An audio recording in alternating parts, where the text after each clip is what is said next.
د احتجاج په توګه د خیبر پښتونخوا د وزیرانو سره د انفارمیشن افسرانو د ډیوټي کولو نه انکار کړی دی او د جمعې په ورځ په خیبر پښتونخوا کې 14 ریډیو چینلې د احتجاج په توګه بندي کړي دي. په دې کې 15 اف ام ریډیو چینلې په قبایلی ضلعو کې شامل دي. نو تاسو ګورئ قبایلی ضلعو کې چې ترهګرۍ چې کوم لړۍ روانې دي نو دغه ریډیو چینلز چې دي نو دوی په امن په مذهبي هماهنګۍ باندې او په خاصه توګه باندې هلته خلکو ته پوهه ورکول یوازینی میډیم دی د خبر رسولو خلکو ته. نو ډیر ښه ډول باندې قبایلی ضلعو کې خلک په دې کې مصروف وو، ریډیو چینلز به اوریدل او یوازینی د هغې سره هغه وسیله وه. د احتجاج کې برخه اخیستو دپاره د پېښور پریس کلب او د صوبې نورو پریس کلبونو مشران او غړي هم ګډون کوي.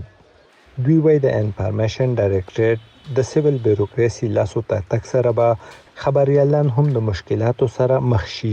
کوم جرنالیست بیروزګار شي نو 3 میاشتې پورې به دا ډپارټمنټ هغه ته یو اعزازیه ورکوي چې د کور متاثر نشي، د رزق متاثر نشي، د هغه نشي.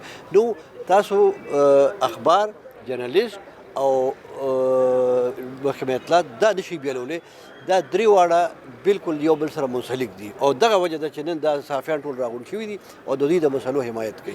په هنر د امن زیری راوړي شر له راشي، موږ یې نه غواړو خو بیا مو هم جنګ سر له راشي.